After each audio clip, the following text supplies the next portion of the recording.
Pada masa itu, bagian-bagian daripada kitab Musa dibacakan dengan didengar oleh rakyat.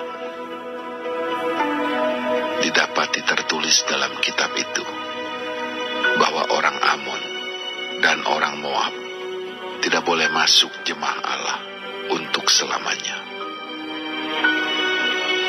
karena mereka tidak menyongsong orang Israel dengan roti dan air, malah mengupah Bileam melawan orang Israel supaya dikutukinya. Tetapi Allah kami mengubah kutuk itu menjadi berkat. Ketika mereka mendengar pembacaan Taurat itu, mereka memisahkan semua peranakan dari orang Israel. Tetapi sebelum masa itu, Imam Eliasib yang diangkat untuk mengawasi bilik-bilik rumah Allah kami, dan yang mempunyai hubungan erat dengan Tobia, menyediakan sebuah bilik besar bagi Tobia itu.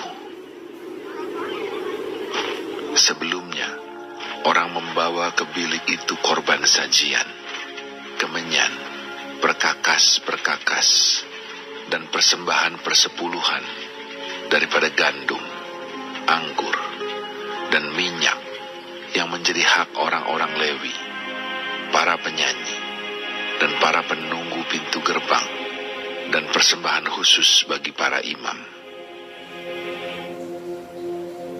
Ketika peristiwa itu terjadi, aku tidak ada di Yerusalem, karena pada tahun ke-32 pemerintahan Artahsasta, Raja Babel, aku pergi menghadap raja. Tetapi sesudah beberapa waktu, aku minta izin dari raja untuk pergi. Lalu aku tiba di Yerusalem dan melihat kejahatan yang dibuat Eliasib untuk keuntungan Tobia. Sebab bagi Tobia ini telah disediakannya sebuah bilik di pelataran rumah Allah. Aku menjadi sangat kesal. Lalu kulempar semua perabot rumah Tobia keluar bilik itu. Kemudian kusuruh tahirkan bilik itu. Sesudah itu kubawa kembali ke sana perkakas-perkakas rumah Allah, korban sajian, dan kemenyan. Juga kudapati bahwa sumbangan-sumbangan bagi orang-orang Lewi tidak pernah diberikan, sehingga orang-orang Lewi dan para penyanyi yang bertugas masing-masing lari ke ladangnya. Aku menyesali para penguasa. Kataku, mengapa rumah Allah dibiarkan begitu saja?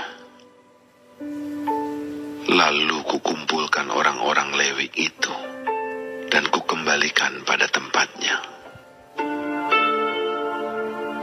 Maka seluruh orang Yehuda membawa lagi persembahan persepuluhan daripada gandum, anggur, dan minyak ke perbendaharaan. Sebagai pengawas-pengawas perbendaharaan, kuangkat Imam Selemia dan Zadok, seorang ahli kitab, dan Pedaya, seorang Lewi. Sedang Hanan bin Zakur bin Matanya diperbantukan kepada mereka, karena orang-orang itu dianggap setia. Mereka diserahi tugas untuk mengurus pembagian kepada saudara-saudara mereka.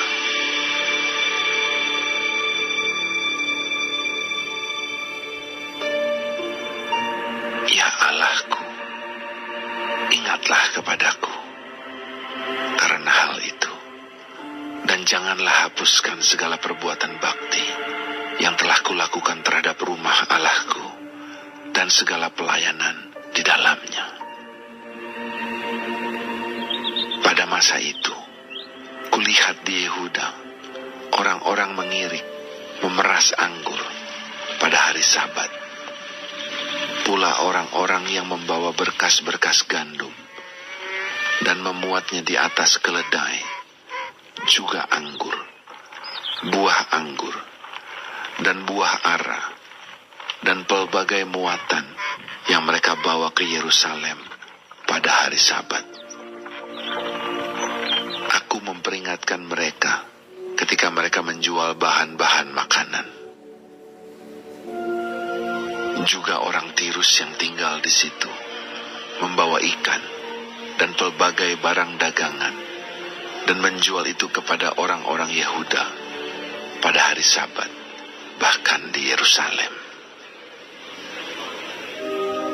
Lalu aku menyesali pemuka-pemuka orang Yehuda.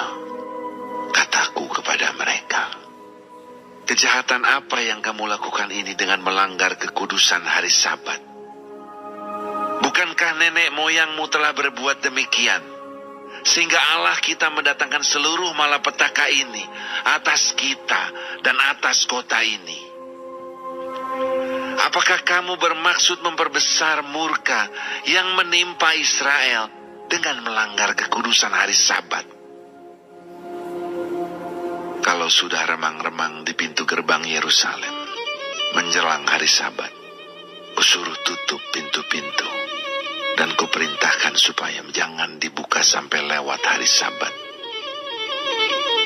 Dan aku tempatkan beberapa orang dari anak buahku di pintu-pintu gerbang, supaya tidak ada muatan yang masuk pada hari Sabat.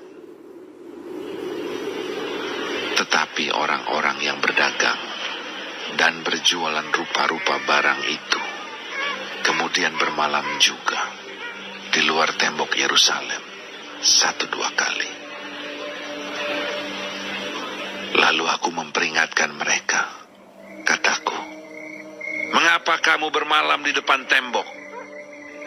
Kalau kamu berbuat itu sekali lagi, akan kukenakan tanganku kepadamu. Sejak waktu itu, mereka tidak datang lagi pada hari Sabat. Juga aku suruh orang-orang Lewi mentahirkan dirinya dan datang menjaga pintu-pintu gerbang untuk menguduskan hari Sabat.